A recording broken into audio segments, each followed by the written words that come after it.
The film begins in a dense jungle where a girl named Anna is studying an old map determined to find something hidden deep inside the forest. Her friend Tony refuses to go with her because the area is filled with snakes, so Anna rides off alone on her bike. A group of men notice her and try to catch her. She escapes on land, but the men attempt to continue the chase by boat. Suddenly, a giant anaconda attacks from the river and devours one of them immediately, establishing the deadly threat in the jungle. The story then shifts to Doug, a man who once dreamed of becoming a film director, but is now stuck shooting wedding videos. His friend Griffin shares a similar struggle, wanting to be a famous actor, but only landing small side roles and often being mistreated on sets. On Doug's birthday, Griffin, Claire, and Kenny surprise him by playing an old short film he had made, and everyone applauds him, reminding him of his talent. Later, while the four friends are talking in a restaurant, Griffin reveals that he has bought the copyrights to the old Anaconda movie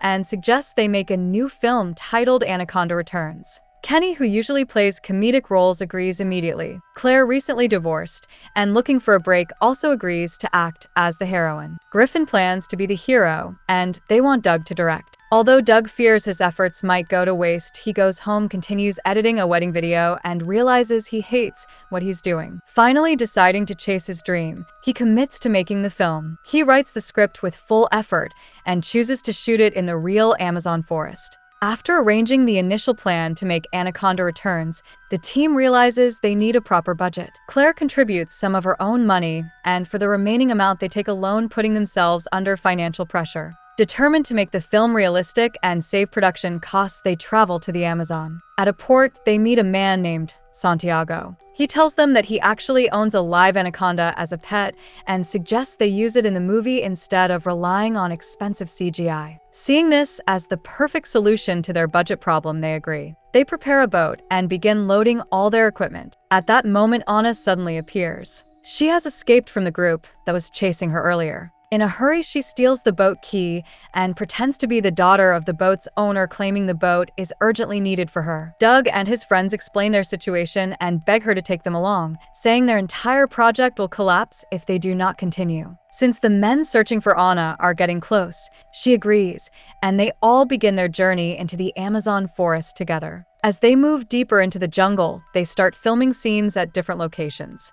One night, while everyone is asleep on the boat, Santiago's anaconda, which had been kept inside a secured bag, slowly comes out and moves near Griffin. When Griffin wakes up and sees the giant snake right beside him, he is terrified. The anaconda opens its mouth wide, and he believes it is about to bite him. Instead, it quickly catches and eats a bird nearby. Griffin screams, waking everyone up. Santiago calms them down and assures the group that his anaconda does not attack humans and only feeds on animals. Despite the fear, they continue shooting. They prepare an important scene where the anaconda needs to appear very close to the hero. Griffin becomes extremely nervous and says he does not want the snake near him. However, Doug reminds him that the film is called Anaconda Returns and that it would make no sense if the anaconda is not shown close to the hero. Doug emotionally explains that he left his job for this movie and needs Griffin to commit fully. After much hesitation, Griffin agrees, although he remains deeply afraid. During the shoot, the anaconda is brought dangerously close to Griffin's face. Overcome by panic at the last moment, he suddenly pushes the snake away. It falls into the river beside the boat. Unfortunately, the boat engine is still running, and the anaconda gets caught in the propeller. Within seconds, it is torn into pieces and dies. Everyone stands there in complete shock. While the crew is still in shock after the death of Santiago's pet anaconda, one of the men from the same group that had been searching for Anna is secretly watching them from a nearby boat. Before he can react, another anaconda suddenly emerges from the water and drags him inside, killing him instantly. Back on the boat, Santiago even performs a small funeral ritual for his dead snake, showing how emotionally attached he was to it. With the snake gone, their entire plan collapses. Without a real anaconda, and with no money left for CGI, the movie seems impossible to continue. Griffin keeps blaming himself and even complains emotionally to Santiago. Trying to calm him down, Santiago says that even he now needs another snake as a pet, so they can go into the forest and catch a new anaconda. Though terrified, Griffin realizes there is no other option and agrees to go with him. Inside the forest, near the water, Griffin notices something large moving beneath the surface, and immediately he leaves. But Santiago is determined and refuses to give up until he captures another snake. Suddenly, a gigantic anaconda attacks and kills. Griffin runs back to the boat and tells the others that they had gone to catch a snake, and now Santiago is missing. The group decides to search for him in the forest. As they wander without knowing the proper path, they eventually spot a car in the distance. Near it is a tent, and they assume Santiago might be there. They search the tent, but find nothing. When they check the car, half of Santiago's dead body suddenly falls out, shocking them. At that moment, they see a massive, gigantic anaconda in front of them. Terrified, they try to start the car, but it does not work. They realize they must open the front panel and connect the wires directly to the battery to short-circuit it and start the engine. Everyone is too afraid to step out. Finally, Doug gathers his courage and slowly exits the car to fix the wiring. Just as he is about to finish, the anaconda lunges at him and tries to swallow him. He narrowly escapes, manages to start the car, and they speed away, while the enormous anaconda chases them at incredible speed through the forest. As they drive through the forest at full speed, the danger increases. On one side, the gigantic anaconda is chasing. On the other side, the same armed men, who are searching for Anna, are following them on bikes and shooting at them. It is revealed that these men are actually dangerous gold smugglers. Inside the car, they find a gun. Anna takes it without hesitation and fires back at the bikers, managing to push them back and create space to escape. They finally reach their boat, hoping to leave immediately, but another armed man is already there waiting and demanding to know where Anna is. He points a gun at the group. Anna is nowhere to be seen at first. Suddenly, she silently comes from behind and knocks him down. After everything they have faced, Doug says it is too dangerous and they should stop the film and return home. However, Griffin refuses to give up. He convinces Doug that after coming this far, they must finish what they started. Doug then decides to make major changes to the script. He realizes they have already recorded real footage of Anna fighting the gold smugglers. Here he writes the story to include her as a central character. He tells Anna that if she agrees to act in the film, he will continue directing and she will become the main lead instead of the usual hero and heroine setup. The concept shifts from focusing mainly on the anaconda to highlighting Anna's fight against the gold smugglers, making it a stronger and more unique story. Anna agrees, and the group continues shooting. While filming, they notice a large ship passing nearby that is also shooting a movie. Curious, Doug asks what film they are making. The crew on the ship replies that they are filming Anaconda Returns and that they officially own the copyright. They even mention that actors from the first Anaconda movie are making special appearances in their project. Shocked, Doug immediately questions Griffin about the copyrights he claimed to have bought. Griffin casually admits that he lied. He never actually purchased any rights. He only said that to motivate everyone to leave their unhappy jobs and follow their real passion for filmmaking. Doug becomes furious. He left his stable work, risked his life fighting smugglers, escaped a deadly anaconda, and put everything on the line for a movie that legally cannot even be made. Furious after learning the truth about the copyrights, Doug shouts at Griffin and removes him from the project completely. Hurt and angry, Griffin packs his things and leaves alone in a small boat. Claire warns him that it is extremely dangerous to travel alone because the anaconda is still in the river, but he refuses to listen. He says he will go to the big ship they saw earlier and ask them for help.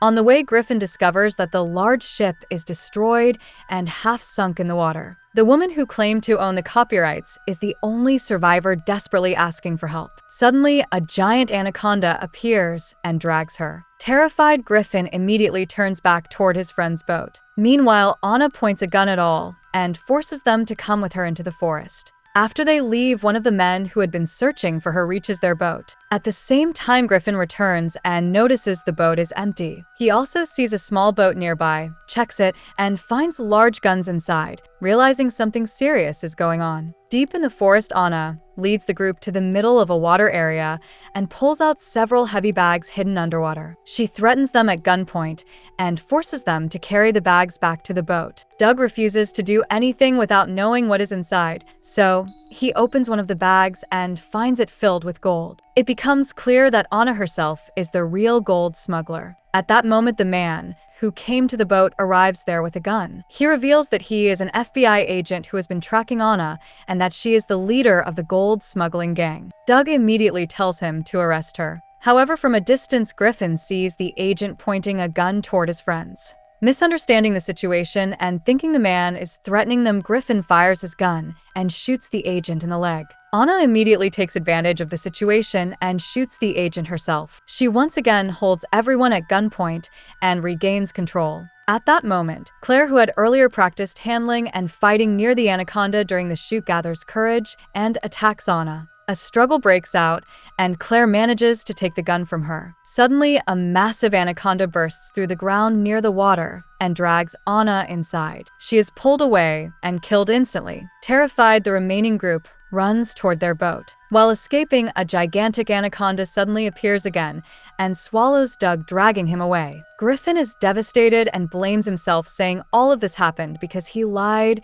and brought them here. Claire consoles him, and they continue moving through the forest. Soon they reach an open clearing that they must cross to reach safety. However, if they step into the open area, the anaconda will easily see and attack them. As they think about what to do, they hear a strange noise nearby. They carefully move closer and see that the giant anaconda has vomited out a pig along with Doug's body. Doug appears lifeless. Kenny checks his pulse and says there is no sign of breathing. Believing Doug is dead, everyone breaks down in tears. Then Kenny comes up with a desperate plan. Since Doug is already dead, they can use his body as bait to distract the anaconda while they cross the open space. Though painful, they agree. They tape the pig to Doug's body and even place a rat inside his mouth so the scent will attract the snake. The idea is that when the anaconda comes to swallow Doug, they will use that moment to run across safely. They hide and wait. As expected, an anaconda approaches. Griffin watches through binoculars and suddenly notices something shocking. Doug is still alive. He begins shouting for Doug to run, but Doug cannot hear them because of the distance.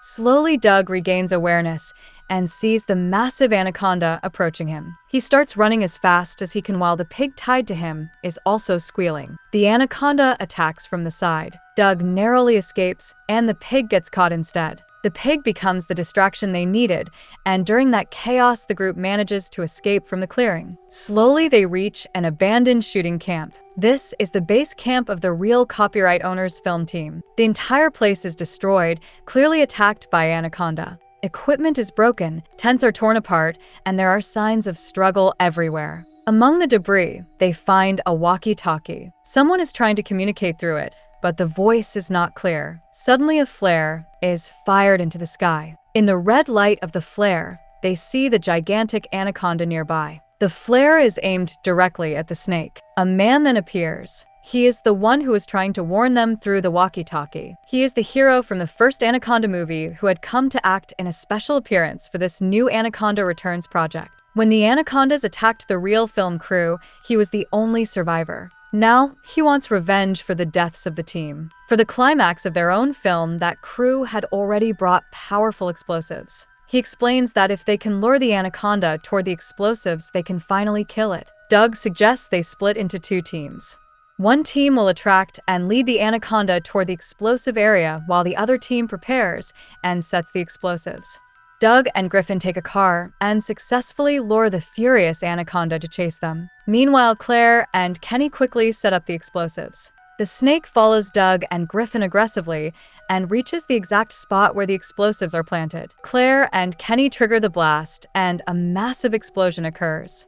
Believing the anaconda is finally dead, they attempt to escape. However, they reach a dead end, and to their horror, the anaconda survives the explosion. It is badly wounded and even more aggressive now. At that moment, Griffin notices gas cylinders lying near the injured snake. Acting quickly, he shoots the cylinders with a gun. A second, more powerful explosion happens, blowing the anaconda into pieces and finally killing it. They record everything clearly and later edit it into their movie. The film is released and receives huge applause. They even include Santiago's photo in the end credits as a tribute. The movie becomes a big hit, but only one show is released because the official copyrights of Anaconda Returns belong to another party, forcing them to stop distribution. Later, Griffin and Claire get married, and Doug films their pregnancy video in a horror-themed style. Some days later, a famous celebrity named Jennifer visits Doug at his house. She reveals that she has now legally bought the copyrights of Anaconda Returns.